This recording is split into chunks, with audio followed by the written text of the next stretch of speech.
When white opens the game with e4, black's most classical continuation is to respond in kind with e5. The central struggle continues after knight f3, developing the knight and adding pressure against black's e5 pawn, so black actively develops while defending the center with knight c6. Bishop b5, known as the Ruy Lopez, is one of white's most established and classical responses debated at grandmaster level for centuries. In this video, we are going to focus on another opening with a rich history and sound strategic basis, developing the light-squared bishop to the active a2 to g8 diagonal with bishop c4. The bishop enjoys an active diagonal, pointing at black's weakest point on the chessboard, the f7 square. If black plays the natural knight f6, known as the two knights defense, this provokes incredible complications after knight g5, piling up pressure against the weak f7 pawn, the subject of another video. To discourage knight g5, black occasionally wastes time with the dubious h6, or develops the light-squared bishop to the somewhat passive e7 square. Both of these moves are well met by striking in the center with d4, developing a strong initiative for white.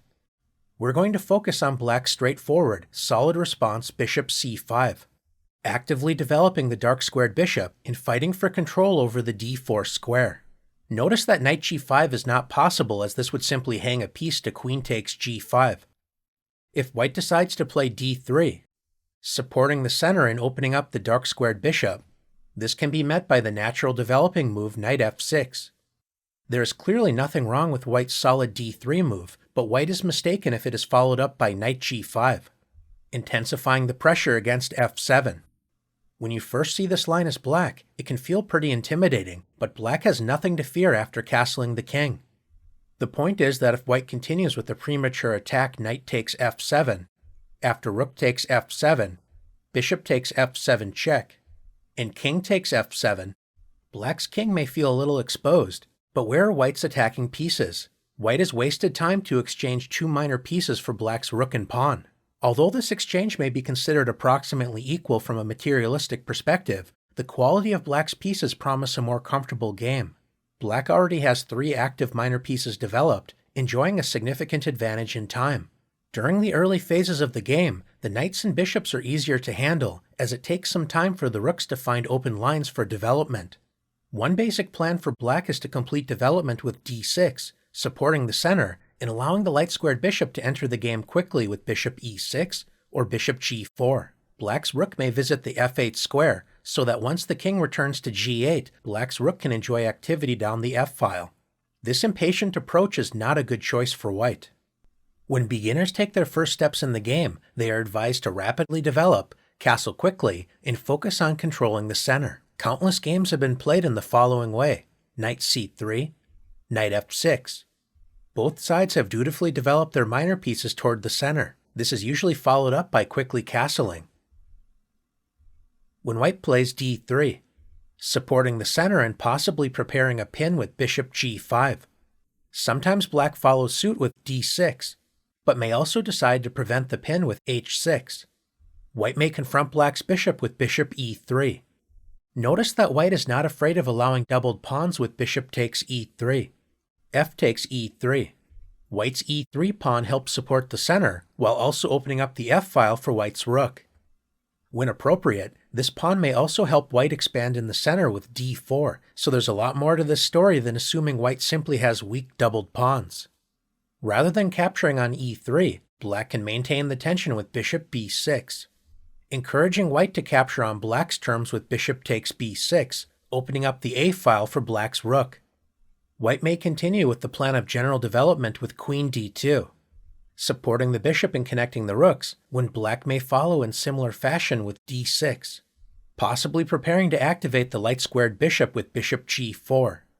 So white can play h3, preventing bishop g4, when black may decide to activate the bishop on the e6 square, confronting white's light-squared bishop, when white may also maintain the tension with bishop b3. After queen d7, we have reached a symmetrical position in which both sides may focus on centralizing their rooks on the d and e files.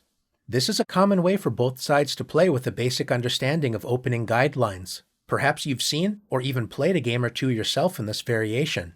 As you gain more experience, you'll realize that this is only scratching the surface of this eternal opening, and there's a lot more excitement and strategic complexity to discover. When white castled, we notice black automatically followed suit. In this slower variation of the Italian game, there can be value in delaying castling.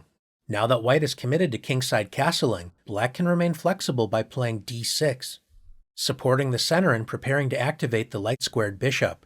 White may invest another tempo preventing this with h3, softening the castled kingside, but if white continues routinely with d3, this may lead to serious trouble after bishop g4, pinning white's knight. White may decide to return the favor with bishop g5, pinning black's knight to the queen. Since white has already castled the king, the pin on f3 becomes quite serious after knight d4. If white continues to follow black's strategy with knight d5, increasing the pressure against the pinned knight, we can see how important it is to castle wisely, not automatically. The immediate knight takes f3 is a good choice, but black can also confront white's knight with c6. If white retreats with knight e3, black can seriously damage white's kingside defenses with knight takes f3 check.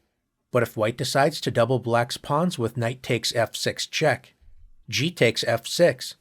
Since black's king remains in the center, opening the g-file will benefit black. White can decide to move the bishop to safety with bishop h4, but things start to quickly fall apart for white after knight takes f3 check, g takes f3, ripping open the g-file, followed by bishop h3, attacking white's rook, so after rook e1. White's king is terribly exposed on the g-file, and since black is not castled, this allows the crushing rook g8 check. King h1 leads to disaster after bishop g2 check, and it turns out white will suffer a similar fate after bishop g3, blocking the check but self-pinning the dark-squared bishop. Black can exploit the pin by playing h5, threatening to win a piece after h4, attacking the pinned bishop, and trying to unpin the bishop with king h1. Does not prevent black from playing the powerful h4. You know it's a bad sign when white's best response is to simply allow black to win a piece with h takes g3, because if white plays bishop takes h4, once again opening up the deadly g-file, black can play bishop g2 check, forcing the king back to the g-file, when black wins white's queen with bishop takes f3 check, attacking the queen while discovering the rook's check on the g-file. As we can see, although castling is generally a desirable idea, making this decision automatically can lead to serious trouble. Rather than castling automatically, inviting a ready-made attack on the king side, white can remain flexible with d3.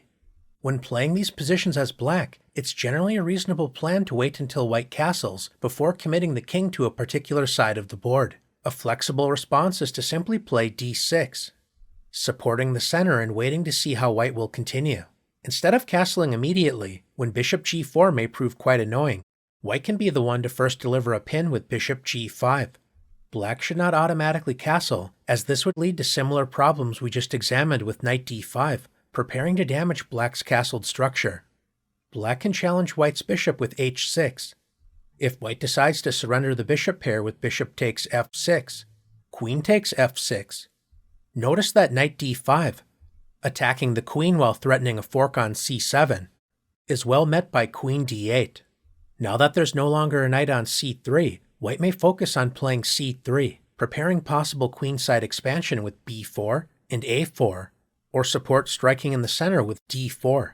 Black may counter this by playing knight e7, adding pressure against the knight, and possibly preparing c6 with a roughly balanced game. Instead of capturing black's knight, white can maintain the tension with bishop h4. Dealing with this pin can be quite annoying, but since black hasn't committed to castling kingside, black can disturb the bishop once again with g5, unpinning the f6 knight. The weakening g5 is not a move to be played lightly, and it's important to understand why white's piece sacrifice is unsound after knight takes g5, h takes g5, and bishop takes g5. This can look quite scary for black, especially as white is prepared to play moves such as knight d5 and queen f3, piling up the pressure against the pinned knight. Once again, we can see the value of delaying kingside castling in this specific variation. Black can use the open g8 square to refute white's attack with rook g8. White can reinforce the bishop with h4, intending to play knight d5, intensifying the pressure against the pinned knight. Black may continue with the provocative bishop g4, or defending d5 while confronting white's light-squared bishop with bishop e6, But the simplest way to put an end to white's unsound attack is with bishop b4, pinning the knight and preparing to counter queen f3, with the well-timed rook g6, supporting the pinned knight when white lacks compensation for this unsound sacrifice. Knight takes g5 can be a serious problem if black's king is committed to the king side, but with black's king in the center, white should avoid this move and simply retreat the bishop with bishop g3. Black may continue with a quick bishop g4, or first play the subtle a6, denying white's bishop access to the b5 square, so black is threatening to gain the bishop pair with knight a5. White may respond in kind with a3, extending the a2 to g8 diagonal for white's bishop, when black may continue actively with bishop g4, pinning the knight and preparing to meet h3, with bishop h5, maintaining the tension against the pinned knight when knight d4 is in the air. Black has extended the kingside pawns, which does restrict white's dark-squared bishop, but g5 may also be subject to attack with h4, creating complex play as the kings remain flexible in the center. Knight c3 is less common at grandmaster level, although with proper play we notice there is certainly opportunity to develop interesting ideas. At this point, white may decide to castle. Try to gain more central control by offering a pawn with b4, known as the Evans Gambit. Or rather than developing the knight, the c3 square can be used to prepare central expansion with c3. White prepares to strike in the center with d4, trying to create a powerful two-pawn center.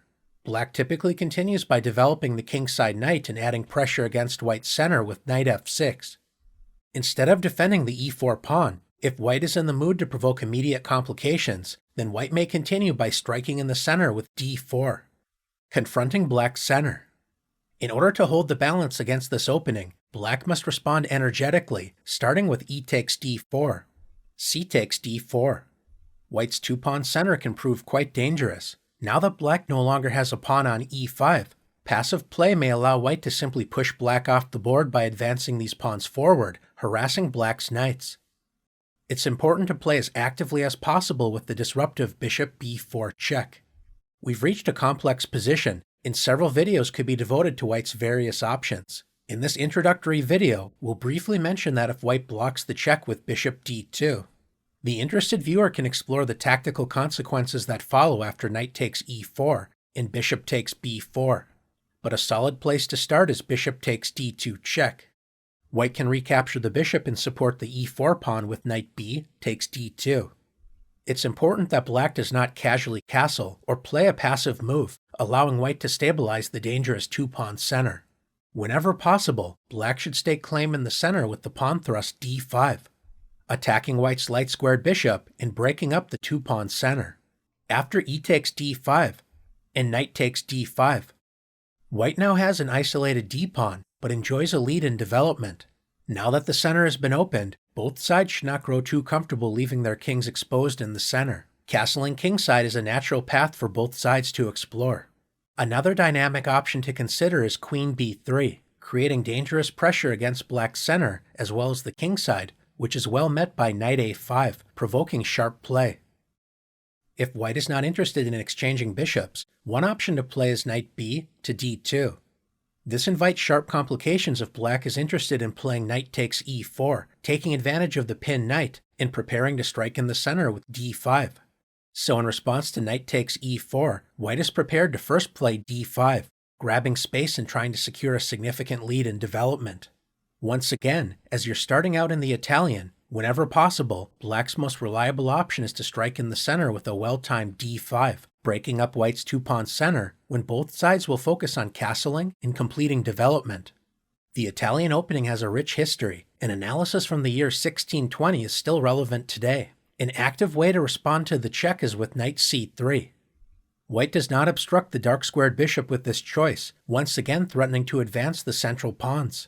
Since white's knight on c3 is pinned, it's important for black to fight fire with fire by playing knight takes e4, dismantling white's two-pawn center while adding pressure against the pinned knight. Capturing the e4 pawn with king still in the center is not a decision to take lightly, but if white tries to exploit this with queen e2, pinning the knight to the king, we can see black's thematic pawn thrust in action, d5, reclaiming an important share of the center. Notice that bishop takes d5 would simply lose a piece to queen takes d5, taking advantage of the pinned knight on c3.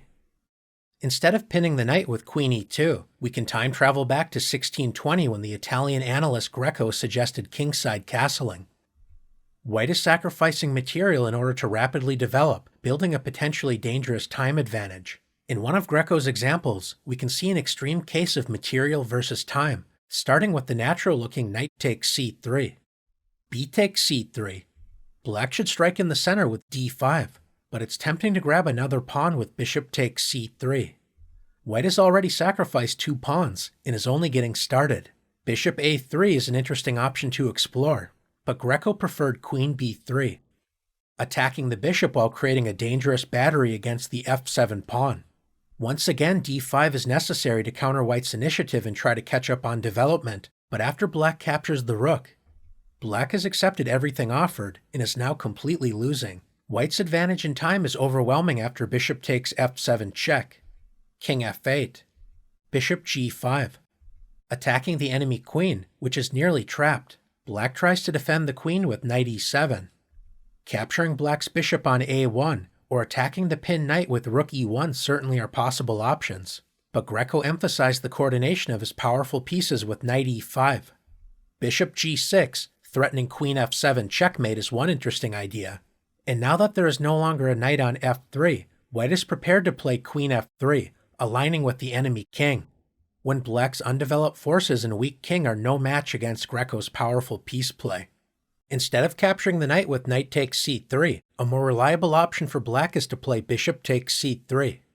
Rather than trying to capture as much material as possible, Black focuses on reducing White's control over the key d5 square. The adventurous molar attack with d5 is a fascinating line to explore when Black can retreat the endangered bishop with bishop f6, or consider knight e5, setting the stage for sharp complications. If White plays the natural b takes c3, the greedy knight takes c3 is immediately punished by queen e1 check, winning the knight. But Black can ensure a solid game with d5.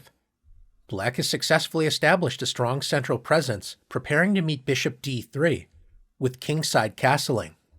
After the smoke clears, Black enjoys a solid position and should not face serious problems out of the opening. After e takes d4, the automatic c takes d4 allows a sharp struggle, although with careful play, Black should be able to hold the balance with the active bishop b4 check. Another testing option that has been essayed at grandmaster level is e5, immediately taking advantage of the space left behind, challenging Black's knight. This is an incredibly dangerous line to face without proper preparation, because natural moves such as knight e4 are punished by bishop d5. And knight g4 is met by, among other interesting choices, c takes d4, when Black will have serious problems staying afloat. We mentioned earlier that Black is often seeking the thematic pawn thrust d5, and once again, it's precisely this resource that holds the balance for Black. When White plays the dangerous e5, it's important to remember the key central counterstrike, d5. At first glance, this looks like a terrible move as it allows e takes f6. When after d takes c4, White can play f takes g7, attacking Black's rook, so the rook defends itself with rook g8. It turns out that Black is doing perfectly well, because if White decides to castle, queen f6, preparing to open up the g-file with queen takes g7, threatening checkmate on g2 is an excellent option for Black. And Black may also decide to immediately capture the pawn with rook takes g7, suddenly adding pressure against White's castled kingside, preparing to meet rook e1 check, with bishop e6. Notice knight g5, attempting to add pressure against the pinned piece, is well met with rook takes g5. So Black is ready to move the queen and castle queenside when White's king may prove more exposed to a dangerous attack. Since the tempting e takes f6 has not promised White anything special, countless grandmaster games have continued with bishop b5, pinning the knight while moving the bishop to safety when Black centralizes the endangered knight with knight e4. White typically reclaims the pawn with c takes d4, thanks to the d5 pawn anchoring Black's center. Instead of playing bishop b4 check, which is still possible, many grandmasters prefer to play bishop b6. Since White's central pawns are unable to favorably advance, Black maintains the pressure against White's backward d4 pawn, emphasizing that White's central space advantage is not without some drawbacks as well. This is a roughly balanced position with plenty of interesting chances for both sides.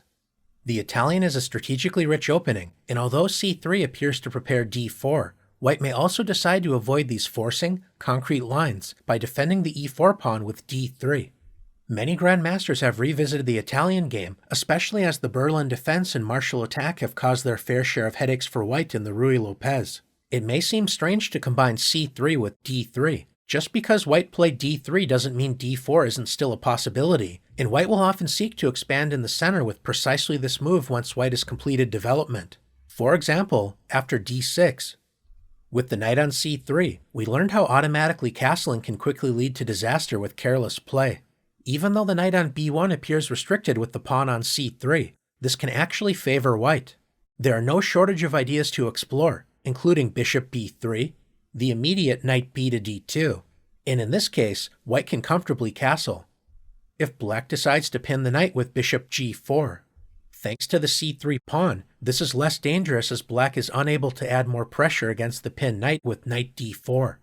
White can decide to question the bishop with h3, provoking bishop h5, when the light-squared bishop may prove quite misplaced on the king side.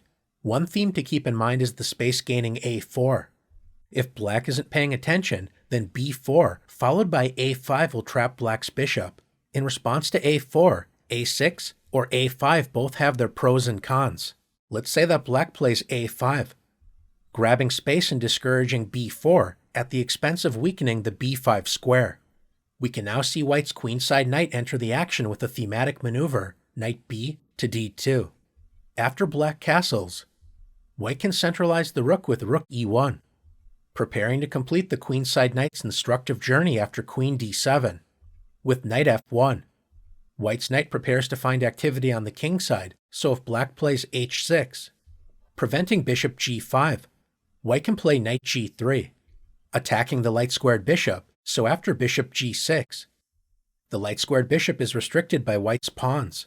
White's knight on g3 eyes the f5 square, which may later be supported by the other knight with knight h4, gaining a tempo against black's bishop, which continues to prove misplaced. This is the sort of quieter Italian game position, maintaining plenty of tension in pieces on the board, that can allow the more experienced player to outplay an opponent less comfortable with subtle maneuvering games. Since bishop g4 is less challenging without a possible knight d4 threat, black will do well to delay the decision deciding how to activate this piece. As is the case with white, there are plenty of options to consider, including simply castling kingside. One interesting and popular choice is to play a6. This subtle pawn move allows a future bishop a7, securing the bishop on this desirable diagonal, especially if the center suddenly opens. a6 may support a future b5, but a6 also prevents white's bishop from using the b5 square. This may allow black to gain the bishop pair in the future with knight a5, but with the bishop on c5, this is not yet a threat as white can play bishop takes f7 check, followed by forking the two minor pieces with b4. As black is taking a moment to secure the dark-squared bishop, in addition to moves such as a4, white can take a moment to secure the light-squared bishop with bishop b3. White's bishop remains flexible on the a2 to g8 diagonal, preparing to move to c2 if necessary. In response to bishop b3, black may decide to castle, or first move the bishop to its favorite hideout on a7. This move may look a little strange, but the bishop remains active on the diagonal, while also feeling a bit more secure than it was on c5. If white eventually plays d4, which is often the case, this no longer attacks the dark-squared bishop, allowing black more flexibility with how to handle the center. The Italian game is an incredibly subtle opening, with seemingly an endless amount of move orders available for both sides. Let's take a look at a common line starting with knight b to d2. We've seen this knight maneuver before, and it's a common idea to keep in mind. After black castles, it's possible to play rook e1, but black's knight can join the dark-squared bishop's pressure against f2 with knight g4. The rook can move to e2 with a perfectly reasonable position, but white can also prevent this possibility by first playing h3. Black may respond in kind with h6, when white continues as expected with rook e1, supporting the center while clearing the f1 square for white's typical knight maneuver. Black has a variety of options that are worth exploring, including immediately confronting white's light-squared bishop with bishop e6, intensifying the struggle over the center. Preparing this with rook e8, followed by bishop e6 is a solid way to continue. Focusing for central control is a great idea, but black can also focus on the king side with the interesting option knight h5, eyeing the f4 and g3 squares. h3 has weakened the g3 square, so notice g3 would be a terrible mistake, not only because it hangs the pawn on h3. Black can simply play knight takes g3, taking advantage of the pinned f2 pawn. Moving the knight to h5 temporarily makes this piece loose, and as it's aligned with white's queen, it's important to understand what happens if white plays knight takes e5, capturing a pawn while revealing the queen's pressure against the undefended knight. This turns out to be a serious mistake as black can play queen h4. Don't forget about black's bishop hiding on a7. It joins the queen in attacking the f2 square. White cannot both defend the threatened knight on e5 as well as the f2 pawn, so knight takes c6 is well met by queen takes f2 check. Black will regain the piece after b takes c6 when white's fractured kingside is under tremendous pressure. As the overly ambitious knight takes e5 backfires for white, a more sensible choice is knight f1. Notice how the knight on h5 restrains the typical plan of knight g3 for the moment.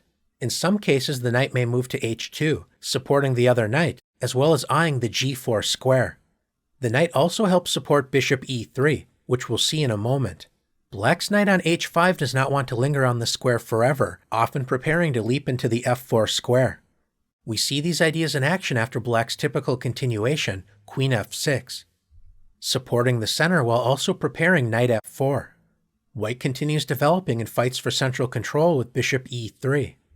When black's knight invades enemy territory with knight f4, white has a variety of options, including the typical knight g3. White sometimes plays king h2, supporting the h3 pawn while vacating the g1 square for other pieces to use. White's most direct continuation is d4, expanding in the center while increasing tension against the e5 pawn.